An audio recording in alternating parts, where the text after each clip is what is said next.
Hello friends, I have started a series for UGC NET exam in June 2025 for the political science subject. This series is very beneficial for those students who can't afford paid courses because in this series I will complete the whole syllabus of political science unit by unit wise and topic by topic wise. So please like, share and subscribe my channel so that you can get further videos on time. For completing this series it will take 1 to 2 months and then we will practice previous year questions also. I will use both the language that is Hindi and English for explaining the topic. This is unit number 2, political thought, and within this unit number 2, this is chapter number 10, that is John Stuart Mill. Okay, so today we'll study about the philosophy of John Stuart Mill. John Stuart मिल की timeline देखिए क्या है 1806 to 1873. सो ये एक British philosopher थे, economist थे and states man थे which is influenced in जिनका इन्फ्लुएंस किस चीज़ में था, liberal political thought and utilitarian ethics में उनका सबसे ज़्यादा इन्फ्लुएंस था. अगर इनका हम बैकग्राउंड देखें तो ये जेरेमी बेंथम जो यूटिलिटेरियनिज्म फिलोसफी के फाउंडर थे उनके फ्रेंड भी थे और उनके फॉलोवर भी थे. इनके फादर ने इन्हें एजुकेट किया था and he was a brilliant student, बहुत ही ब्रिलियंट स्टाइल थे वो. और जैसे जैसे वो जब बड़े हुए तो उन्हें ईस्ट इंडिया कंपनी में एक जॉब मिली, बहुत ही अच्छी पोजीशन पे उनको रिस्पॉन्सिबल पोजीशन में उन्हें जॉब मिली. और उन्होंने साथ ही साथ उसके बाद रिटायर जब हो गए ईस्ट इंडिया कंपनी से तो फिर वो उन्होंने वहीं इंग्लैंड के हाउस ऑफ कॉमन्स में उन्हें एज अ मेंबर बने वो. ठीक है, सो इनका अगर हमने बैकग्राउंड जो देखा कि हाँ वो फिलोसोफर के साथ साथ वो ईस्ट इंडिया कंपनी में भी वर्क करते थे. सो John Stuart mill 1806-73 he was a British philosopher, economist and states person. तो इन्होंने पॉलिटिकल और इकोनॉमी में भी बहुत सारी राइटिंग्स की हैं और इनकी पॉलिटिकल थॉट जो थी वो कैसी थी, लिबरल पॉलिटिकल थॉट थी एंड यूटिलिटेरियनिज्म पे भी इन्होंने मतलब इनकी जो फिलोसफी थी उसमें कुछ यूटिलिटेरियनिज्म का भी इम्पैक्ट था. क्यों? क्योंकि जेरेमी बेंथम के ये फ्रेंड थे, उनके फॉलोवर भी थे. तो जेरेमी बेंथम बेसिकली उनकी जो फिलॉसफी थी ऑफ यूटिलिटेरियनिज्म उसी के लिए बेंथम जो है सबसे ज़्यादा फेमस हुए थे. तो इसीलिए जॉन स्टुअर्ट मिल की भी फिलॉसफी में यूटिलिटेरियन एथिक्स को इम्पैक्ट दिखता है. He was a liberal thinker. He was a liberal thinker. Individual liberal thinker क्यों थे? क्योंकि ये इंडिविजुअल फ्रीडम पे बिलीव करते थे, सिविल राइट्स पे बिलीव करते थे, democratic governance, personal liberty as a core principle of good society. So इस वजह से इन्हें लिबरल थिंकर बोला जाता था. ये जो है एक पर्सनल लिबर्टी को सबसे ज़्यादा इंपॉर्टेंस देते थे. ये कहते थे एक अच्छी सोसाइटी का कोर प्रिंसिपल क्या होता है, वो होता है पर्सनल लिबर्टी. हर एक इंडिविजुअल को पर्सनल लिबर्टी होनी चाहिए. बट ही रिप्रेजेंट, आप देखिए इन्होंने he was a liberal thinker. अब हम लोगों ने जब लिबरलिज्म की फिलोसफी, जब सबसे पहला नंबर यूनिट 1 जो था, यूनिट 1 में सबसे पहला टॉपिक ही लिबरलिज्म था. तो जब लिबरलिज्म की फिलोसफी पढ़ी थी तो उसमें हम लोगों ने डिफरेंट टाइप्स ऑफ लिबरलिज्म का भी हमने टाइप्स देखे थे, जिसमें कि हम लोगों ने क्लासिकल लिबरलिज्म को देखा था, ओरिजिन कैसे हुआ लिबरलिज्म का. तो टाइप्स हम लोगों ने देखा था, तो उसमें क्लासिकल लिबरलिज्म देखा, मॉडर्न लिबरलिज्म हमने देखा था, लिबर्टेरियनिज्म, न्यू लिबरलिज्म. तो हम लोगों ने वेरियस टाइप्स देखे थे लिबरलिज्म के. तो जो ये जॉन स्टुअर्ट मिल हैं ये क्या रिप्रेजेंट करते हैं, ये जो क्लासिकल लिबरलिज्म था, वो जो क्लासिकल लिबरल थिंकर्स थे जैसे John Locke, Montesquieu, Voltaire, Adam Smith, ये लोग क्या थे, ये क्लासिकल लिबरल थिंकर्स थे. तो इनकी जो थी लिबर्टी की थ्योरी, लिबर्टी की जो फिलॉसफी थी वो निगेटिव लिबरलिज्म कहलाता था. और जॉन लॉक में क्या था कि वो एक तरह से उस ट्रांजिशन फेज को रिप्रेजेंट करते हैं जहाँ पे लिबर्टी का जो लिबरलिज्म फिलॉसफी थी वो निगेटिव लिबरलिज्म से पॉजिटिव लिबरलिज्म की तरफ ट्रांजिट हो रही थी. ठीक है, so this point is very important कि जॉन स्टुअर्ट मिल जो है वो किस चीज़ को रिप्रेजेंट करते हैं कि जब निगेटिव लिबर्टी से पॉजिटिव लिबरलिज्म की तरफ ट्रांजिशन हो रहा था तो उस ट्रांजिशन पीरियड में जॉन स्टुअर्ट मिल एक as a liberal thinker emerge out हुए. अब क्या हुआ कि इन्होंने बोला कि पॉजिटिव लिबरलिज्म किस लिए ज़रूरी है, for achieving the true liberty. True liberty achieve करने के लिए, एक सच्चे मायने पे लिबर्टी अचीव करने के लिए पॉजिटिव लिबरलिज्म की तरफ ट्रांजिट होना इज़ इम्पॉर्टेंट. अब ये निगेटिव लिबर्टी और पॉजिटिव लिबर्टी क्या है, ये मैंने सबसे पहला जो लेक्चर था इस सीरीज़ का उसमें मैंने बहुत डिटेल में समझाया था. यहाँ पे मैं आपको शॉर्ट में समझा रही हूँ. जो भी स्टूडेंट न्यू हैं, जो फर्स्ट टाइम देख रहे हैं या जिन स्टूडेंट को वो कॉन्सेप्ट नहीं आता है, तो आप एक बार प्लीज़ लेक्चर 1 को रेफ़र कर लीजिए. ठीक है, so negative liberalism means what, freedom from states interfere. जो निगेटिव लिबर्टी का कॉन्सेप्ट था, या जो निगेटिव लिबरलिज्म, लिबरल थिंकर्स जो थे, निगेटिव लिबरल थिंकर्स, वो लोग क्या कहते थे कि स्टेट का भी इन्फ्लुएंस नहीं होना चाहिए, इंडिविजुअलिज्म को बहुत ज़्यादा सपोर्ट करते थे और कहते थे कि इंडिविजुअल को इतना फ्रीडम होनी चाहिए कि उसका उस पर स्टेट का भी इंटरफेरेंस नहीं होना चाहिए। बट पॉजिटिव लिबरलिज्म क्या कहता है कि अगर ट्रू सेंस पे लिबर्टी को अचीव करना है, फ्रीडम अचीव करना है, ताकि हर कोई अपने फुल पोटेंशियल पे वर्क कर सके, तो स्टेट का सपोर्ट बहुत ज़रूरी है। तो पॉजिटिव लिबरलिज्म स्टेट का सपोर्ट को फेवर करता था, निगेटिव लिबरलिज्म स्टेट के सपोर्ट को फेवर नहीं करता था। हम लोगों ने वेलफेयर स्टेट का कॉन्सेप्ट भी पढ़ा था पॉजिटिव लिबरलिज्म में, ठीक है। तो जब निगेटिव लिबरलिज्म फिलॉसफी से पॉजिटिव लिबरलिज्म फिलॉसफी की तरफ ट्रांजिशन हो रहा था, तो उस पीरियड में जॉन स्टुअर्ट मिल उस पीरियड को रिप्रेजेंट करते हैं। तो इसीलिए उनकी फ़िलासफ़ी पे, उनकी राइटिंग्स पे इस चीज़ का काफ़ी इम्पैक्ट दिखता है। अब he was also influence by utilitarians, उनका ऊपर जो यूटैलिटेरियंस का इन्फ्लुएंस बहुत ज़्यादा था। अब ये यूटैलिटेरियनिज्म जो फ़िलासफ़ी थी, ये बेसिकली जर्मी बेंथम की फ़िलासफ़ी थी। क्या था? एक ऐसा idea that best action is the one that maximizes action happiness. तो यूटैलिटेरियंस के अकॉर्डिंग क्या था कहना, यूटैलिटेरियंस ये कहते थे कि जो सबसे अच्छा एक्शन किसी भी ह्यूमन बींग्स का, जो सबसे बेस्ट एक्शन क्या होता है, जो सबसे ज़्यादा हैप्पीनेस प्रोवाइड करे। फॉर एग्जांपल, आपको पढ़ाई करना आपका बेस्ट एक्शन क्यों होगा? क्योंकि ये आपको मैक्सिमम हैप्पीनेस प्रोवाइड करेगा। प्लस सिर्फ आपको ही नहीं हैप्पीनेस प्रोवाइड करेगा, सोसाइटी एज अ होल, क्योंकि सोसाइटी का भी, अगर इंडिविजुअल ग्रो कर रहा है तो सोसाइटी भी ग्रो करती है, तो सोसाइटी एज अ होल उसका भी जो है मैक्सिमम बेनिफिट होगा। तो इसलिए एजुकेट करना, लिटरेट होना, एजुकेशन पाना is the best action. So utilitarians का कहना यही था कि सबसे बेस्ट एक्शन वो होता है जो सबसे ज़्यादा मैक्सिमम हैप्पीनेस प्रोवाइड करता है। और आइडियलिस्ट, तो अब देखिए, एक्चुअली जो मिल थे, जॉन स्टुअर्ट मिल, ये इनके बहुत ज़्यादा इनकी डुअलिटी थी। डुअलिटी मीन्स व्हाट, मेरा कहने का मतलब ये है कि ये एक तरफ दो पहलू को के बीच का जो मिडल चीज़ होती है उस पे थे, वो दोनों तरफ ना हाँ या ना नहीं कर पाते थे। जैसे ये यूटिलिटेरियन से भी इन्फ्लुएंस थे और साथ ही साथ आइडियलिस्ट से भी इन्फ्लुएंस थे। ठीक, ये पॉजिटिव लिबर्टी पे भी थोड़ा इन्होंने बोला और निगेटिव लिबर्टी पे भी इन्होंने बोला, ठीक है। तो अभी हम लोग देखेंगे, इन्होंने डेमोक्रेसी को सपोर्ट भी किया बट डेमोक्रेसी का थोड़ा सा अगेंस्ट भी रहे। तो इसीलिए अगर हम ये कहेंगे कि तो जॉन स्टुअर्ट मिल एक ऐसे फिलोसोफर थे जो दो पॉइंट या दो फैक्ट्स के बीच की बात करते थे। सो वो आइडियलिस्ट से भी इन्फ्लुएंस थे, जैसे सोक्रेटिस और प्लेटो से इन्फ्लुएंस थे। तो सोक्रेटिस और प्लेटो, क्योंकि यूटिलिटेरियन का जो कॉन्सेप्ट था बेंथम का, वो बेंथम का यूटिलिटेरियन कॉन्सेप्ट, अभी हम लोग आगे इसको और डिटेल में पढ़ेंगे, अभी तो मैं आपको सिर्फ एक ओवरव्यू दे रही हूँ इनके। तो जो बेंथम का यूटिलिटेरियन फिलॉसफी थी, उस फिलॉसफी के अकॉर्डिंग ये था कि ये डिपेंड नहीं करता कि वो पर्टिकुलर एक्शन मॉरल है या नहीं मॉरल है, अगर उस एक्शन का रिजल्ट, आउटकम जो है वो मैक्सिमम हैप्पीनेस प्रोवाइड करता है, तो दैट मीन्स वो एक्शन बेस्ट है। तो बेंथम एक तरह से प्रोसेस पे फोकस नहीं कर रहे थे, वो एंड रिजल्ट पे फोकस कर रहे थे।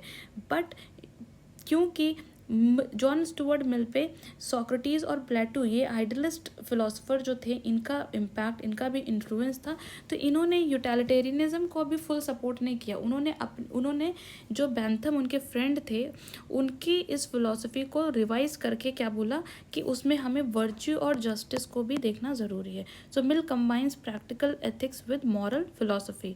तो मिल ने जो है, जो प्रैक्टिकल एथिक्स होते हैं उसको किससे कंबाइन किया था? मॉरल फिलोसफी से कंबाइन किया था। सो आई होप आपको अभी ये चीज़ और आगे क्लियर होगी।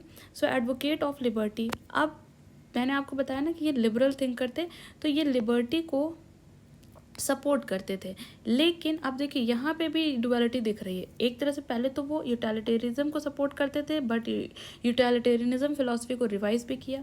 फिर वो लिबर्टी को भी सपोर्ट करते थे, बट लिबर्टी को भी उन्होंने पॉजिटिव लिबरलिज्म को भी सपोर्ट किया। सो इसीलिए अर्नेस्ट बार्कर जो थे, वो इनको इस चीज़ पे ये भी कहते थे, क्रिटिसाइज करते थे कि he is a profit of empty liberty. Liberty को सपोर्ट भी कर रहे हैं, लेकिन एक तरह से वो एम्प्टीनेस है, ठीक है, पूरी तरीके से नहीं।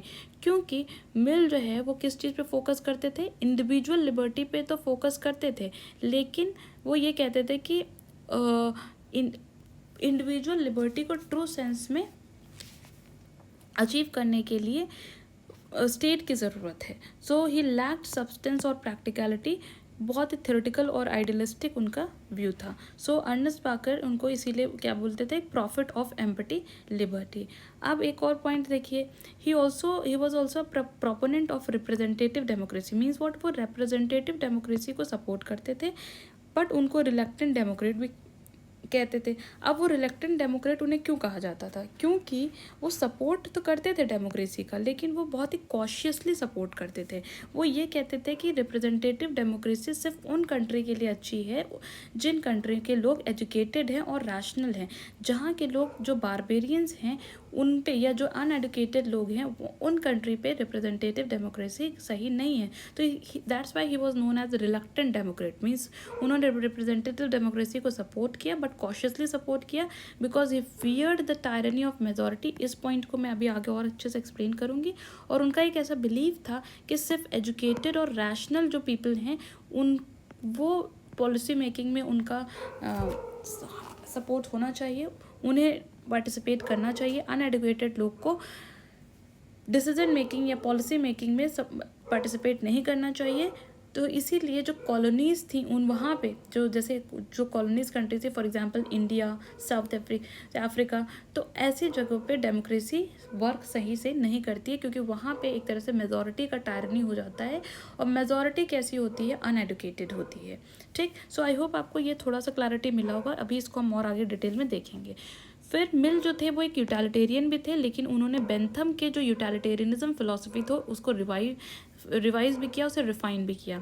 फिर इन्हें प्लूरलिस्ट भी कहा जाता है. ये सब हम अभी एक ओवरव्यू ले रहे हैं मिल का. हमने क्या देखा, हमने ये देखा कि वो एक लिबरल थिंकर थे, बट वो एक लिबर्टी को सपोर्ट तो करते थे, बट वो पॉजिटिव लिबर्टी को भी सपोर्ट करते थे. तो वो जो निगेटिव लिबरलिज्म से पॉजिटिव लिबरलिज्म का पीरियड का जो ट्रांजिशन था, उस पीरियड को रिप्रेजेंट करते थे. वो यूटिलिटेरियनिज्म फिलॉसफी से भी इन्फ्लुएंस थे, बट उन्होंने बेंथम की यूटिलिटेरियन फिलॉसफी को रिफाइन भी किया. और वो रिप्रेजेंटेटिव डेमोक्रेसी के प्रोपोनेंट भी थे, बट उन्हें रिलक्टेंट डेमोक्रेट भी कहा जाता था. ठीक. अब इसके आगे उन्हें प्लूरलिस्ट क्यों कहा जाता था, क्योंकि वो ये कहते थे कि सोसाइटी में जो डाइवर्सिटी है और डाइवर्स लोगों के जो इंटरेस्ट है उसको एक्नॉलेज करना इज़ इम्पॉर्टेंट. इसीलिए उनको प्लूरलिस्ट भी कहा जाता था. मीन्स वो जो है डाइवर्सिटी को प्रमोट करते थे. उन्हें इलिटिस्ट क्यों कहा जाता था, क्योंकि उनके थॉट में, अभी जब हम लोगों ने देखो पढ़ा रिलक्टेंट डेमोक्रेट थे वो, तो कहीं ना कहीं उनकी जो फिलॉसफी है या उनका थॉट है वो क्या रिप्रेजेंट करता है, वो एजुकेटेड और प्रॉपर्टीज लोगों को, जो लोग एजुकेटेड हैं और जिनके पास प्रॉपर्टी है, उन्होंने बोला कि उन लोगों को डिसीजन मेकिंग में पार्टिसिपेट करना चाहिए. तो वो एक तरह से इलिटिस्ट उनकी थॉट थी कि सिर्फ एलाइट ग्रुप को पार्टिसिपेट करना चाहिए डिसीजन मेकिंग में. तो आई होप ये पॉइंट आपको समझ में आया गया होगा कि उन्हें इलिटिस्ट क्यों कहा जाता था. ही वॉज ऑल्सो फेमिनिस्ट, मतलब फेमिनिस्ट आइडियाज़ को भी सपोर्ट करते थे. वो वीमेंस की राइट के लिए और उनकी इक्वालिटी के लिए उन्होंने काफ़ी उस पर एक बुक पे भी लिखी और उन्होंने उस चीज़ को प्रमोट भी किया. उनकी बुक जो थी वो क्या थी, द सब्जेक्शन ऑफ वीमेन. तो ये जो बुक का नेम है, दिस इज़ वेरी इंपॉर्टेंट इसलिए हो जाता है कि a vindication of the rights of men and women. ये तो मैरी वॉलस्टोनक्राफ्ट की बुक थी, जो अभी हम लोगों ने प्रीवियस लेक्चर में देखा. और मिल ने भी एक बुक लिखी थी जिसमें वीमेंस की राइट और इक्वालिटी के बारे में उन्होंने उस बुक में लिखा. उस बुक का नाम क्या था, the subjection of women. So I hope आपको ये ओवरव्यू समझ में आया होगा. अब हम लोग आते हैं कि मिल ने जो लिबर्टी का और हार्म प्रिंसिपल का कॉन्सेप्ट दिया, क्योंकि हम लोगों ने अभी क्या देखा कि मिल जो थे वो लिबर्टी को सपोर्ट करते थे, बट वो किस पीरियड को रिप्रेजेंट करते थे, जब लिबरलिज्म नेगेटिव लिबरलिज्म से पॉजिटिव लिबरलिज्म की तरफ ट्रांजिशन हो रहा था. तो इसीलिए उन्होंने अपने जो लिबर्टी का कॉन्सेप्ट था उसको क्या दिया, उन्होंने हार्म प्रिंसिपल उनका क्या था, ये इंपॉर्टेंट है. ये यूपीएससी में भी यहाँ से बहुत बार क्वेश्चन आया है, and this is very important कि what was the concept of liberty according to John Stuart Mill and what was his harm principle. उनका हार्म प्रिंसिपल क्या था. ये जो हार्म प्रिंसिपल था उनका एक तरह से यूटिलिटेरियन जो फिलॉसफी है उसको रिप्रेजेंट करता है. ठीक. अब देखिए, सबसे पहले हम एक स्टेटमेंट देखते हैं. If there is anyone who is liberal it is John Stuart Mill. उनका एक मतलब उन पर एक स्टेटमेंट बोला गया कि अगर कोई बहुत ज़्यादा लिबरल है तो वो कौन है, वो जॉन स्टुअर्ट मिल है. तो क्योंकि एक्चुअली लिबर्टी जो है वो लिबरलिज्म फिलॉसफी का कोर कॉन्सेप्ट है, कोर वैल्यू है लिबर्टी।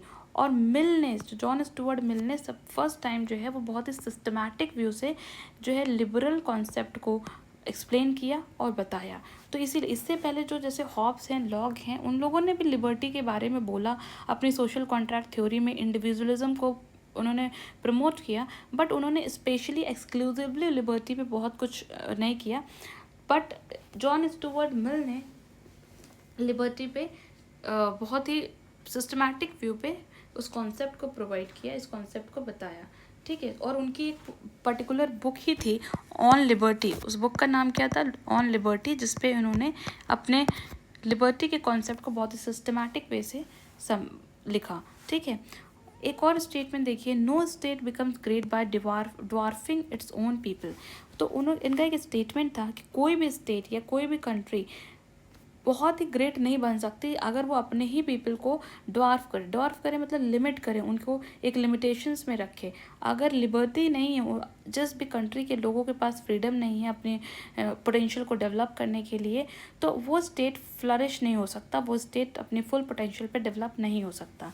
सो ये अकॉर्डिंग टू मिल उनका ये स्टेटमेंट था। तो ये स्टेटमेंट इज़ वेरी इंपॉर्टेंट कि no state becomes great by dwarfing its own people.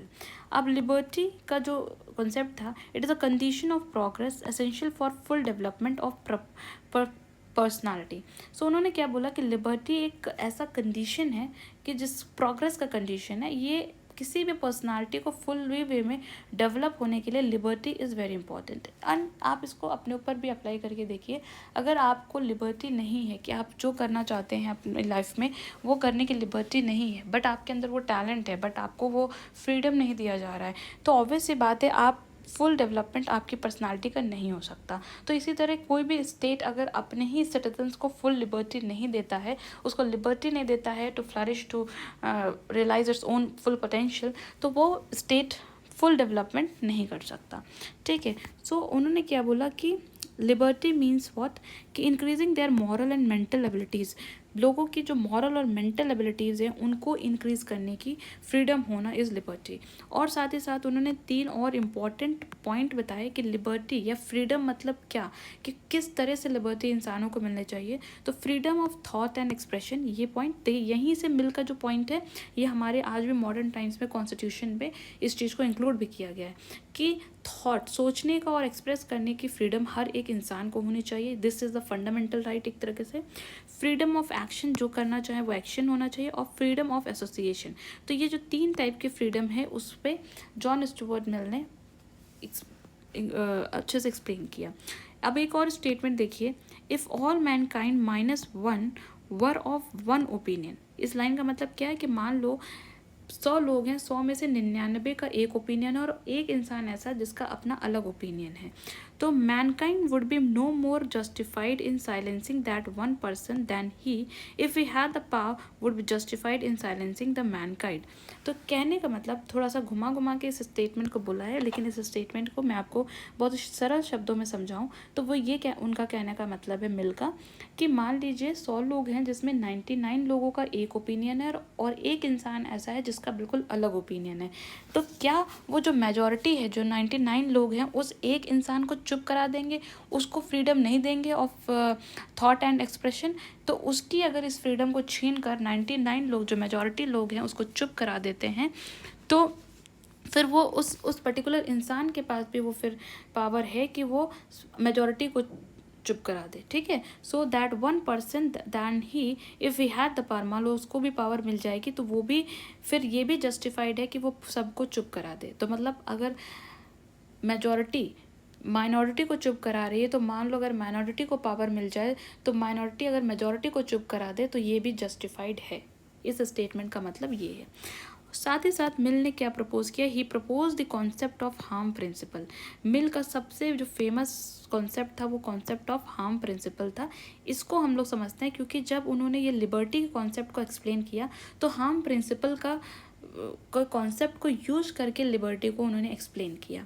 सो उन्होंने ये क्लैरिफाई किया, to clarify the extent of individual liberty and use of power by state over people against their wishes.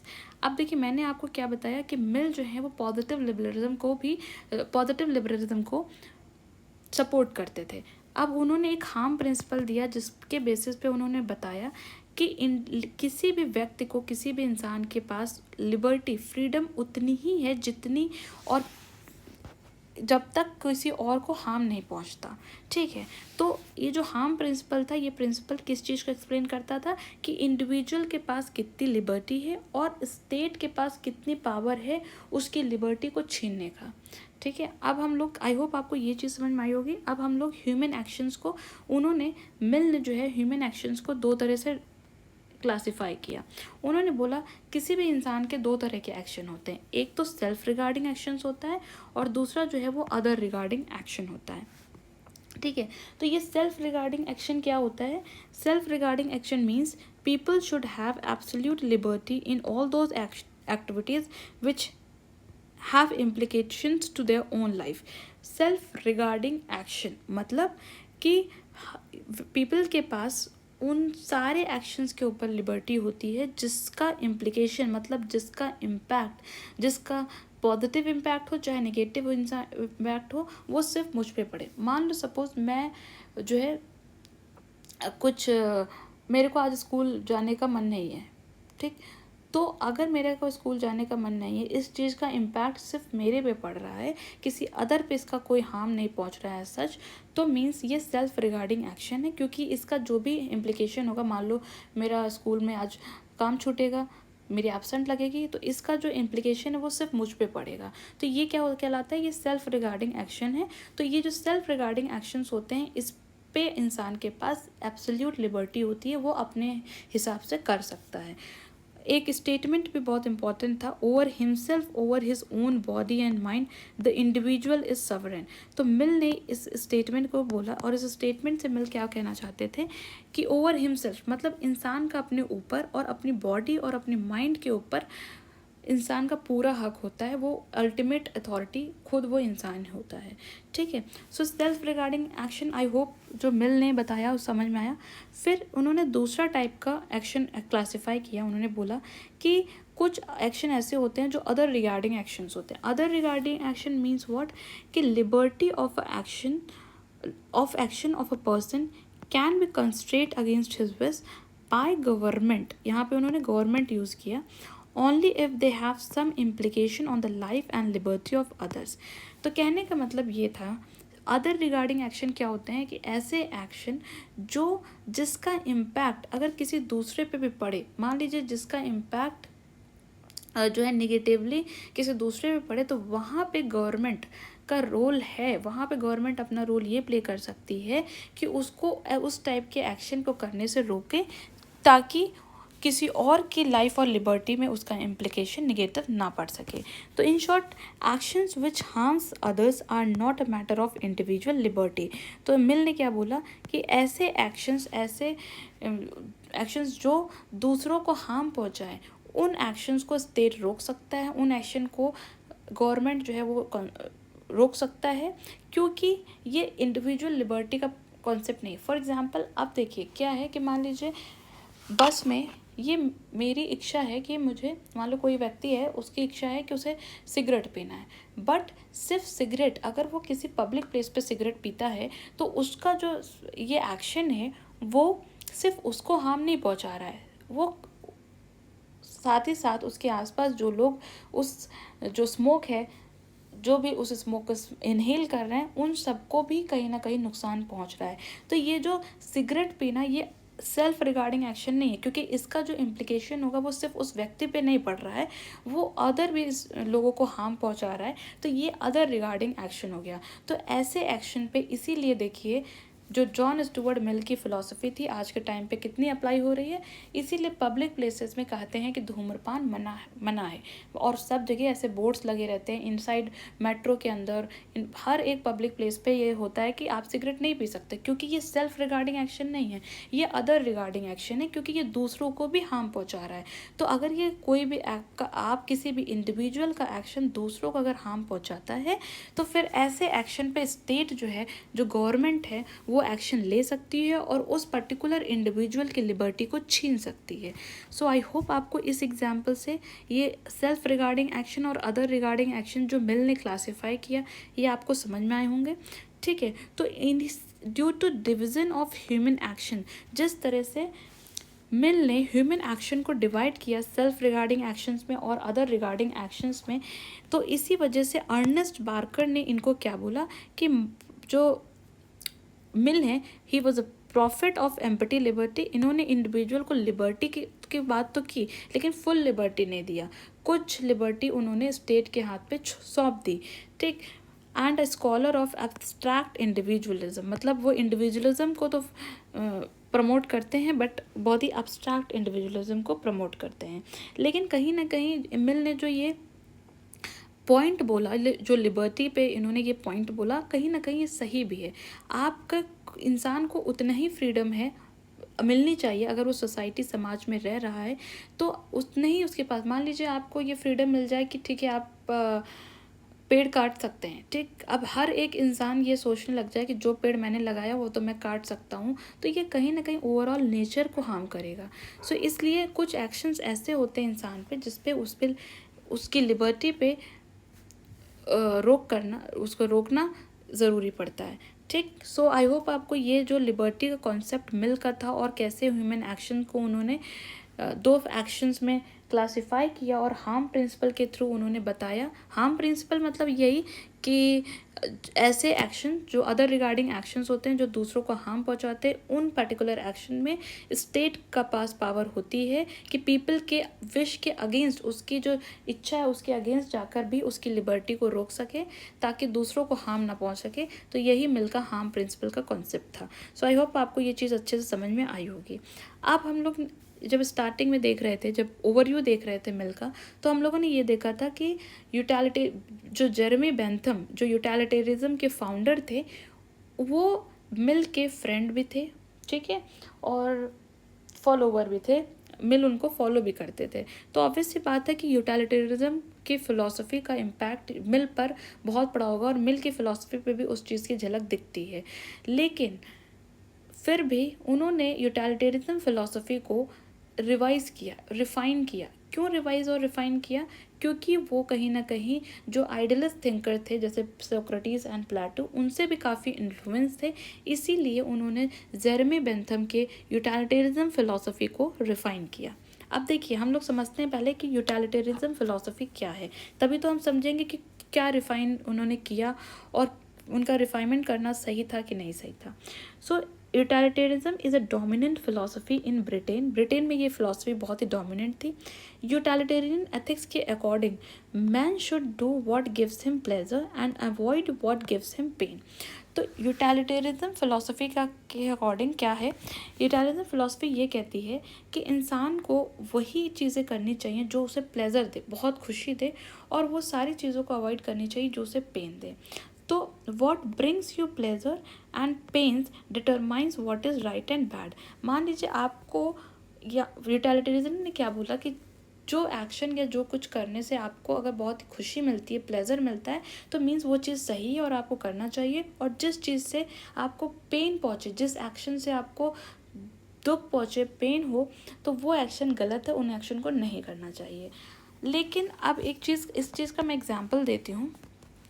पहले slogan को समझ लेते हैं कि यूटिलिटेरियन फिलोसफी का एक स्लोगन था कि best action is the one that produces the greatest happiness of the greatest number. ये जो मैंने ब्लैक से लिखा है ना, दिस इज़ वेरी इंपॉर्टेंट, ठीक है। तो इन जो यूटिलिटेरियन फिलोसफी थी, यूटिलिटेरियन एथिक्स के अकॉर्डिंग, कि सबसे अच्छा एक्शन कौन सा एक्शन है जो सबसे ज़्यादा हैप्पीनेस प्रोवाइड करे ज़्यादा लोगों को, greatest happiness of the greatest number of people, मतलब जो ज़्यादा से ज़्यादा लोगों को खुश कर सके जो एक्शन, वो एक्शन सबसे बेस्ट होता है, और इसी को हम यूटिलिटेरिज्म फिलोसफी कहते हैं। लेकिन अब एक बात बताइए, मान लीजिए यूटिलिटेरिज्म क्या कहता है कि जो चीज़ आपको खुशी प्रोवाइड करे वो चीज़ सही है, जो चीज़ आपको दुख प्रोवाइड करे, मतलब पेन पहुंचाए, वो चीज़ गलत है अकॉर्डिंग टू यूटिलिटेरिज्म फिलोसफी। बट मान लीजिए कोई इंसान ऐसा है जिसको जो है ड्रग्स लेना बहुत ही प्लेजर उसको लगता है, बहुत उसे खुशी मिलती है, तो बट मॉरली क्या ये चीज़ सही है, ये गलत है या सही है? तो इसीलिए जो है, क्योंकि अब मिल पे प्लेटो का और सोक्रेटिस, इन लोगों का जो आइडियलिस्ट फिलोसोफर्स थे, थिंकर्स थे, उनका बहुत ज़्यादा इम्पैक्ट था। तो इसीलिए उन्होंने अपने जो फ्रेंड बेंथम थे उनकी इस फिलॉसफी को रिफाइन किया। उन्होंने बोला कि हर एक एक्शन जो प्लेजर ही प्रोवाइड करे तो वो ज़रूरी नहीं कि वो सही हो, तो उसको उन्होंने इसीलिए यूटिलिटेरिज्म फिलोसफी को रिफाइन किया। तो prioritising maximising happiness and minimising suffering. तो यूटिलिटेरिज्म फिलोसफी किस चीज़ को प्रायोरिटी देती थी कि हैप्पीनेस को मैक्सिमाइज करना है और सफरिंग्स को कम करना है। तो जो भी एक्शन आपको खुशी प्रोवाइड करे, बहुत ज़्यादा खुशी दे, तो वो एक्शन मतलब सही है, और जो भी एक्शन आपको बहुत ज़्यादा सफरिंग्स पेन दे तो वो एक्शन गलत है। So best action is the one that produces the greatest happiness of the greatest number of people. लेकिन कार्लाइल एक जो थिंकर थे, तो कार्लाइल थिंकर ने ये जो यूटिलिटेरिज्म फिलॉसफी थी उसको क्रिटिसाइज करते हुए क्या बोला कि it is a pigs philosophy. ठीक, ये भी जो टर्म है बड़ा इंपॉर्टेंट है। जो बच्चे यूपीएससी की प्रिपरेशन कर रहे हैं तो उनके लिए क्या है ना, ये सब की टर्म है। अगर ये आप एज इट इज़ ये की टर्म्स लिखते हैं तो आपको बहुत अच्छे मार्क्स मिलेंगे। सो कार्लाइल ने बेंथम की इस फिलॉसफी को जो है क्रिटिसाइज करते हुए क्या बोला कि ये एक पिग्स फिलॉसफी है। पिग्स फिलॉसफी मतलब क्या, पिग एक एनिमल होता है ना, सभी को पता है। तो उन्होंने बोला कि ये तो ऐसे एक एनिमल के लेवल पे जाकर फिलॉसफी दी गई है कि जैसे एनिमल को जो चीज़ अच्छी लगती है, भले वो गलत हो या सही हो उसका मैटर, उसके पास इतनी बुद्धि नहीं होती है, पर वो उसी एक्शन को करता है। तो उसी तरह बेंथम की जो यूटिलिटेरिज्म फिलॉसफी है वो भी यही कह रही है कि भले एक्शन आपका गलत हो या सही हो, लेकिन आपको क्योंकि वो खुशी प्रोवाइड कर रहा है तो वो सही है। ठीक, सो इसीलिए उन कार्लाइल ने इस चीज़ को क्रिटिसाइज किया। तो pigs philosophy means solely focused on pleasure, सिर्फ प्लेजर, किस जो चीज़ आपको खुशी प्रोवाइड करे सिर्फ इस चीज़ पे फोकस किया है, पेन को अवॉइड करने पे फोकस किया है। और ह्यूमन के जो वैल्यूज़ हैं, ह्यूमन की जो रीज़न है, जो विजडम है, उसको किस लेवल पे रिड्यूस कर दिया, बिल्कुल एनिमल्स के लेवल्स पे रिड्यूस कर दिया। इसीलिए कार्लाइल ने उन्हें क्या बोला कि इट्स अ पिग्स फिलॉसफी। सो यहाँ तक आपको ये जो यूटिलिटेरियन फिलॉसफी है ये आपको आई होप समझ में आई होगी, मैंने एग्जांपल भी दिया। ठीक, अब मिल ने इसको क्योंकि ट्रांसफॉर्म किया, मिल ने इसको रिफाइन किया, तो जो बेंथम की यूटिलिटेरियन फिलॉसफी थी उसका ट्रांसफॉर्मेटिव क्रिटिक थे। मिल जो है उसको क्रिटिसाइज करते थे। और जो बेंथम ने एक क्वांटिटेटिव अप्रोच दिया। क्वांटिटेटिव अप्रोच मीन्स व्हाट, कि बेंथम ने क्या बोला कि वही एक्शन सबसे बेस्ट है जो ज़्यादा से ज़्यादा लोगों को खुशी प्रोवाइड कर सके। तो उन्होंने प्लेजर को क्वांटिटेटिव वे से मेज़र किया कि ज़्यादा लोग अगर खुश हो रहे हैं तो मतलब वो चीज़ सही है, ना कि क्वालिटेटिव वन। तो मिल ने क्या बोला कि जो क्वांटिटेटिव अप्रोच है यूटिलिटेरिज्म फिलॉसफी की, ये सही नहीं है, बल्कि हमें क्वालिटी को देखना चाहिए, क्वांटिटी को नहीं। कि अगर कोई एक्शन क्वालिटी वाइज अच्छा है और तब वो हैप्पीनेस प्रोवाइड कर रहा है तो दैट इज़ बैड। अब यूटिलिटेरिज्म फिलॉसफी का एग्जांपल जैसे देखिए, पब्लिक हेल्थ इंटरवेंशन, जैसे कोविड-19 पैंडमिक हुआ, तो वहाँ पे क्या हुआ कि जिस चीज़ें से ज़्यादा लोगों को बेनिफिट मिलेगा, जैसे मान लीजिए कि अगर जिन लोगों को भी कोरोना हो रहा था तो स्टार्टिंग में उन लोगों को आइसोलेट कर दिया जाता था। तो ये एक यूटिलिटेरिज्म जो फिलॉसफी है उसी का ही एक एग्जांपल है। बेस्ट एग्जांपल ऐसे है, क्यों कि भाई ठीक है, अगर आइसोलेट करने से मैक्सिमम लोगों को सेफ किया जा सकता है और मैक्सिमम लोगों तक ये बीमारी, ये पैंडमिक नहीं फैल पाए, तो अगर ऐसे एक्शन करने से ज़्यादा लोगों को खुशी मिल सकती है तो दैट मीन्स वो एक्शन सही है। तो ये जो कोविड-19 में पब्लिक हेल्थ इंटरवेंशन था ये भी एक यूटिलिटेरिज्म अप्रोच था।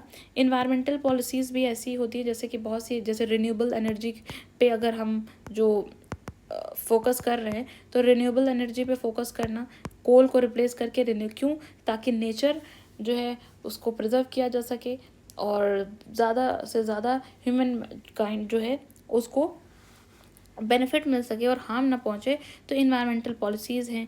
इंडिविजुअल डिसीजन, मान लीजिए आपको वनीला आइसक्रीम खाना बहुत ज़्यादा अच्छा लगता है, सो आपके पास ये फ्रीडम है, ये चूज़ कर सकते हैं कि हाँ वनीला आइसक्रीम हमें खाना है। तो जो कुछ इंडिविजुअल डिसीजंस होते हैं वहाँ पे भी आप यूटिलिटेरियन जो फिलॉसफी है उसको अप्लाई करते हैं। ठीक, क्यों, आप वही एक्शन आपके लिए अच्छा है जो एक्शन आपको हैप्पीनेस प्रोवाइड करे। सपोज आपको वनीला फ्लेवर पसंद है तो आपका वो एक्शन, बार बार आप वनीला आइसक्रीम ही खाएंगे, तो ये एक्शन आप इंडिविजुअल लेवल पे बेस्ट इसलिए है क्योंकि वो आपको हैप्पीनेस प्रोवाइड करता है। तो अकॉर्डिंग टू यूटिलिटेरिज्म यही एक मतलब यूटिलिटेरिज्म के अकॉर्डिंग ये बेस्ट एग्जाम्पल है। और so these are some of the example जो मैंने आपको दिए।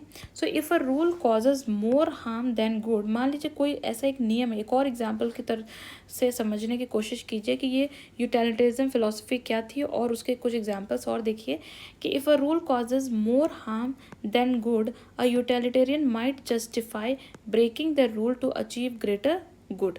ठीक है, मतलब क्या कह रहा है कि अगर मान लीजिए कोई एक ऐसा नियम है जिस नियम से मतलब उस रूल से अगर ज़्यादा लोगों को हार्म पहुंचता है तो जो है यूटिलिटेरियन क्या कहते हैं, यूटिलिटेरियन के अकॉर्डिंग वो उस रूल को ब्रेक कर देना चाहिए ताकि ज़्यादा लोगों को हैप्पीनेस प्रोवाइड हो सके। जैसे मान लीजिए आपने अगर stealing money from one person to help others in dire need, मान लीजिए एक इंसान है, उन्होंने इस चीज़ को समझने की कोशिश करी है कि ये जो यूटिलिटेरियन फिलॉसफी थी वो क्या थी, कि उन्होंने बोला कि मान लीजिए कोई ऐसा रूल है जिस रूल से ज़्यादा लोगों को खुशी मिल सके, तो अगर वो रूल को ब्रेक भी करना पड़े तो ब्रेक कर देना ही सही होता है। जैसे मान लीजिए कि अगर आपने कोई बहुत दलाल इंसान था, उसके पास से मान लीजिए मनी को चुरा लिया उस एक इंसान से, और जो लोग मदद जिनको ज़रूरत है पैसों की, जो गरीब लोग हैं, और उनको वो पैसा डिस्ट्रीब्यूट कर दिया, तो मॉरली एथिकली तो इस पैसा चुराना या चोरी करना गलत है, लेकिन इस केस में ये जो चोरी की गई है वो सही है। तो according to utilitarian this particular action was correct. क्यों करेक्ट था? क्योंकि ये मैक्सिमम लोग को हैप्पीनेस प्रोवाइड कर रहा है। ठीक, सो अब देखिए आपको लूफूल समझ में आ गया होगा, जिस लूफूल को मिल ने रिवाइज किया। क्योंकि यूटिलिटेरियन फिलॉसफी अभी जो एग्जांपल देखा उसमें हमने क्या देखा कि आप कोई एक्शन भले ही मॉरली या एथिकली गलत हो, पर उस एक्शन से अगर ज़्यादा लोगों को हैप्पीनेस मिलती है तो वो एक्शन सही है। ये यूटिलिटेरियन फिलॉसफी थी। लेकिन अभी हम लोगों ने देखा कि चोरी करना, चाहे वो चोरी किसी भी पर्पज़ से की गई हो, चोरी करना मॉरली एंड एथिकली सही नहीं है। तो इसी चीज़ को मिल ने रिवाइज भी किया। ठीक, आप देखिए यूटिलिटेरियन फिलॉसफी को मिल ने कैसे रिवाइज किया ये हम लोग समझते हैं। ठीक है, so Mill revise utilitarianism how. So first point देखते हैं, for Bentham pleasure is quantitative. Bentham के अकॉर्डिंग प्लेजर मीन्स क्या था, क्वांटिटेटिवली उन्होंने इस चीज़ को अप्रोच किया कि अगर ज़्यादा से ज़्यादा लोग को जिस चीज़ पे हैप्पीनेस मिले मीन्स वो एक्शन सबसे बेस्ट है। लेकिन मिल ने क्या बोला कि प्लेजर्स जो होते हैं, जो खुशी होती है, जो अच्छा लगता है जो चीज़, वो हम सिर्फ क्वांटिटी के बेसिस पे नहीं देखना चाहिए, हमें उसकी क्वालिटी भी देखनी चाहिए। कि ज़्यादा लोग को सिर्फ अच्छा लग रहा है इसका मतलब वो एक्शन सही है, ऐसा नहीं है। वो क्वालिटेटिव वाइज मॉरली भी वो चीज़ कितना सही है ये भी हमें देखना ज़रूरी है। सेकंड जो है मिल ने कैसे रिवाइज किया, मिल ने कुछ फैक्टर्स को इंक्लूड किया अपने यूटिलिटेरियनिज्म फिलॉसफी में। उन्होंने बोला कि मॉरल मोटिव्स को देखना, क्या यूनिवर्सल एल्ट्रुइज्म की फीलिंग उस पर्टिकुलर एक्शन में है कि नहीं, मतलब जो एक्शन लिया गया है उस एक्शन से सभी का परोपकार हो रहा है कि नहीं हो रहा है, सिंपैथी। तो इस टाइप के कुछ फैक्टर्स को उन्होंने बोला कि अगर इस टाइप के फैक्टर्स उस एक्शन में इन्वॉल्व हैं तब तो वो जस्टिस है, तब तो वो एक्शन बेस्ट है, अदरवाइज नहीं। फिर मिल ने क्या बोला, it was not principle of pleasure but happiness and dignity of man cheap end of life. तो उन्होंने बोला कि सिर्फ प्लेजर, आपको अच्छा लग रहा है कोई चीज़, तो ये एक कोई सिद्धांत नहीं है, बल्कि इंसान की डिग्निटी भी बहुत इम्पॉर्टेंट है। So and he rejected the idea of फेलिसिफिक calculus. देखिए फेलिसिफिक जो कैलकुलस का आइडिया था ये बेंथम ने दिया था।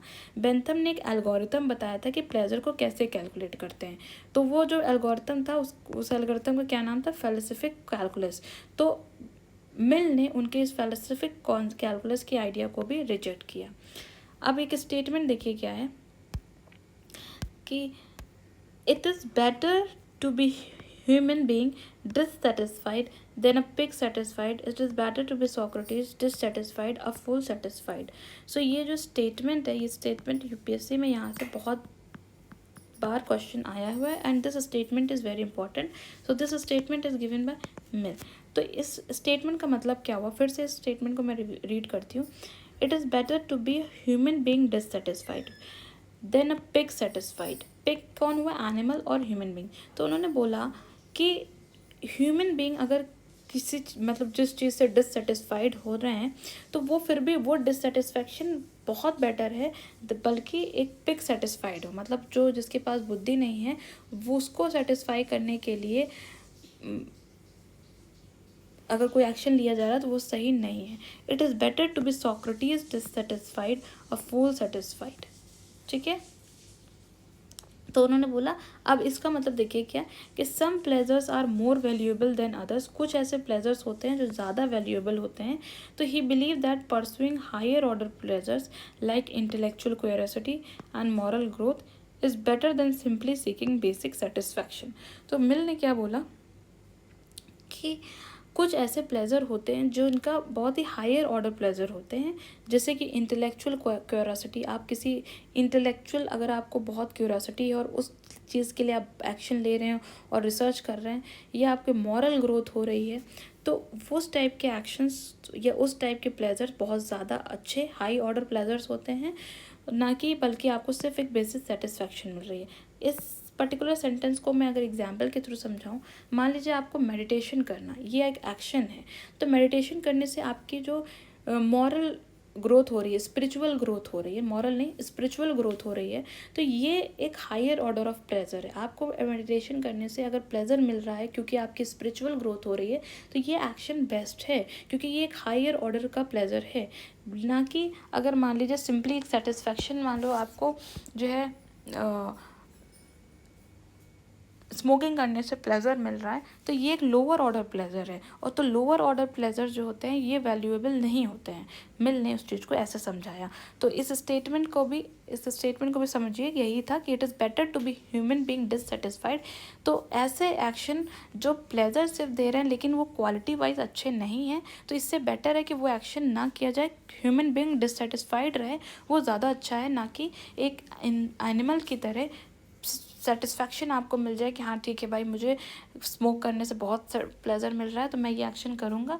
तो ये जो पिग की तरह सेटिस्फाइड होना, मतलब एक एनिमल जिस चीज़ से उसको उस एक्शन का सही गलत कुछ पता नहीं है लेकिन वो उसको करने से बस अच्छा लग रहा है, तो वो एक्शन सही नहीं है। तो आई होप आपको ये स्टेटमेंट समझ में आ रहा होगा कि it is better to be human dissatisfied than a pig satisfied. Okay, तो यहाँ पे जो डिससेटिस्फैक्शन का यूज़ किया गया है, ये एक मोटिवेटर की तरह यूज़ किया गया है कि डिससेटिस्फाई होना ये ज़्यादा बेटर है, क्योंकि तभी अगर इंसान का कोई एक्शन उसको डिससेटिस्फाई कर रहा है तो वो ज़्यादा बेटर है, क्योंकि तभी इंसान जो है वो हायर ऑर्डर के प्लेजर को पाने की कोशिश करेगा। So quantitative satisfaction of mere pleasures of majority should not be the basis of state governance.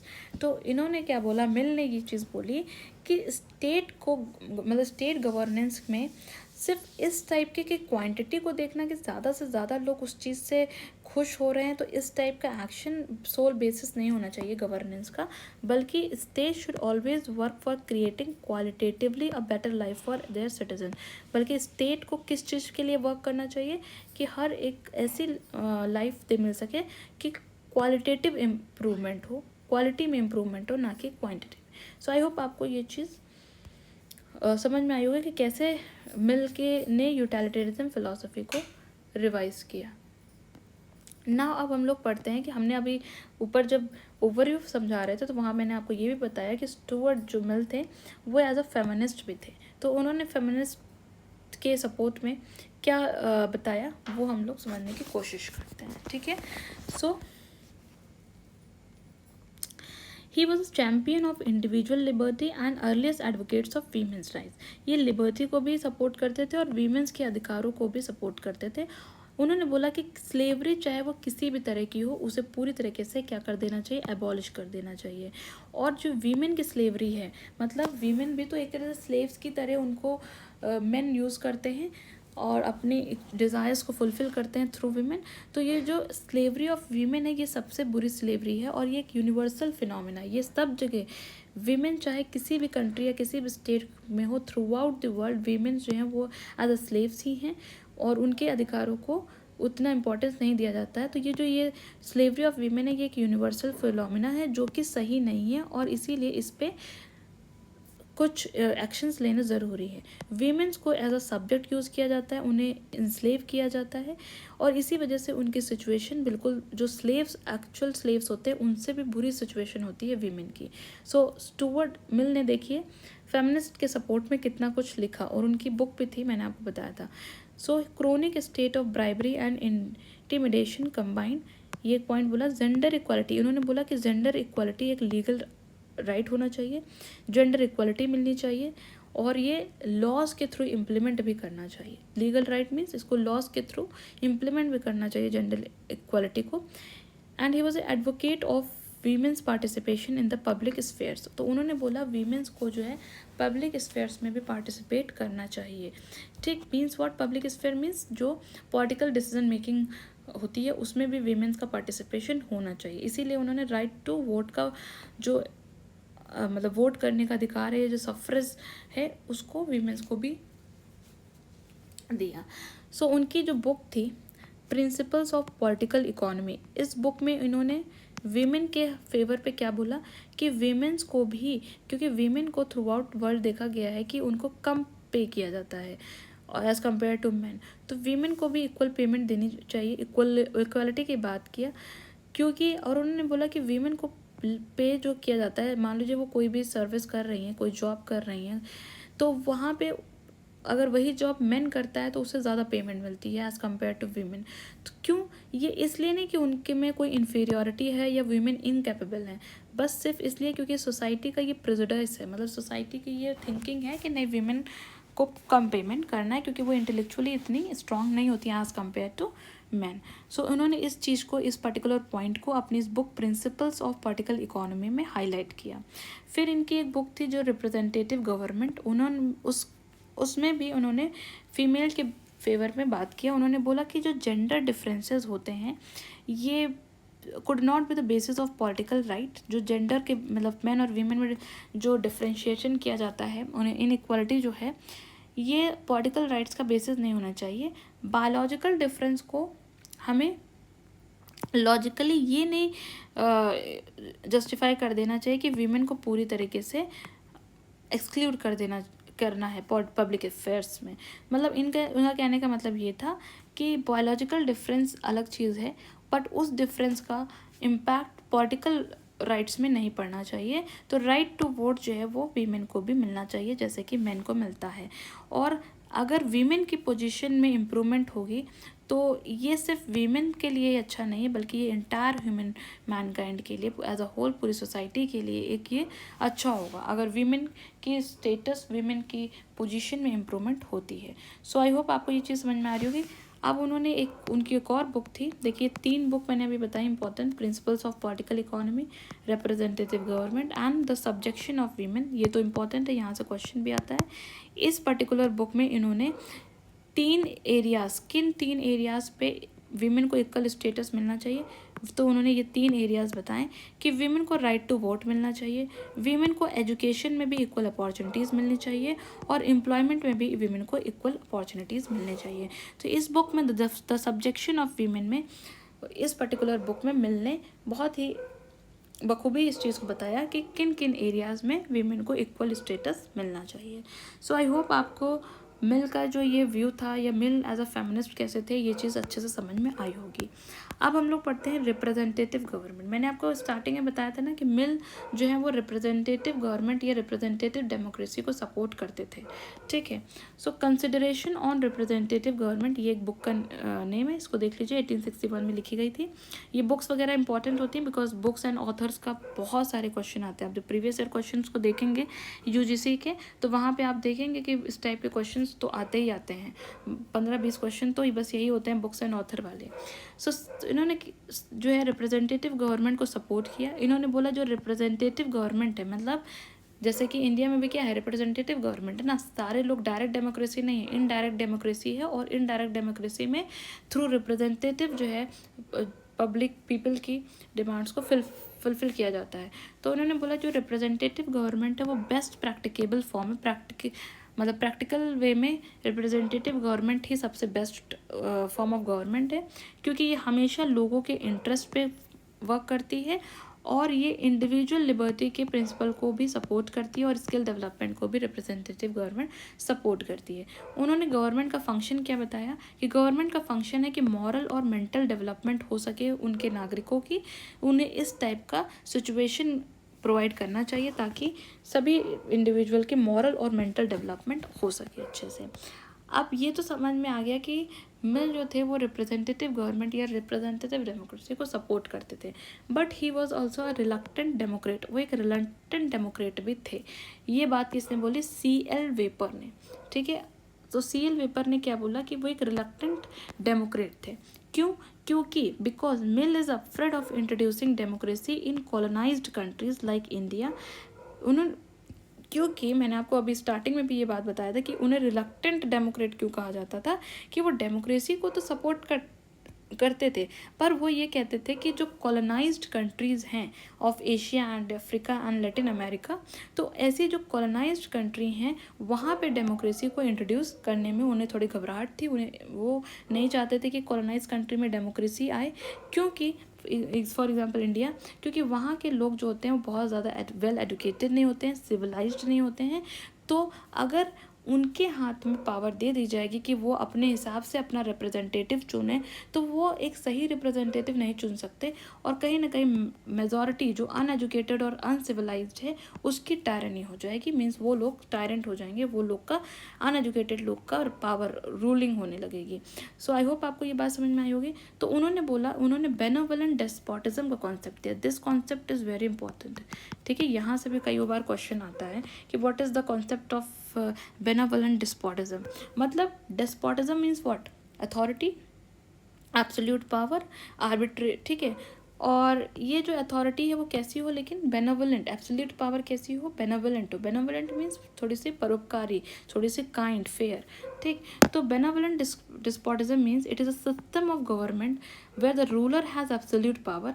एक ऐसा गवर्नमेंट सिस्टम जहाँ पे जो रूलर होगा उसके पास एब्सोल्यूट पावर होंगी, इसीलिए उसको क्या बोला जा रहा है? डेस्पोटिक गवर्नमेंट, ठीक है। लेकिन और वो अपने पावर्स को आर्बिट्रेरली यूज़ भी कर सकता है।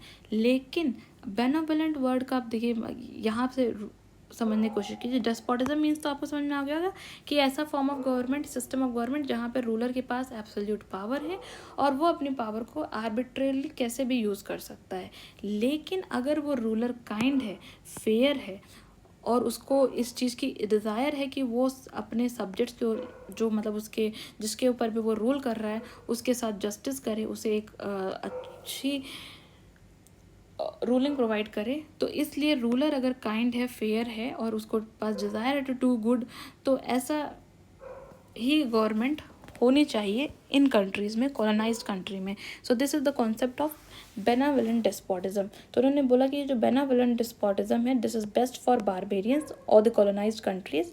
तो इन्होंने डेमोक्रेसी को सपोर्ट तो किया, बट लिमिटेड कंट्रीज़ में सपोर्ट किया, इसीलिए इन्हें रिलक्टेंट डेमोक्रेट कहा जाता है। इन्होंने बोला कि डेमोक्रेसी, अगर हम ऐसे जगह पे डेमोक्रेसी का इंट्रोड्यूस कर दे जहाँ पे डेमोक्रेटिक कल्चर नहीं है, तो वो एक फॉल्स डेमोक्रेसी होगी, क्योंकि लोग जो हैं वो कमिटेड नहीं होंगे डेमोक्रेसी के जो सिद्धांत है उसको फुलफिल करने के लिए।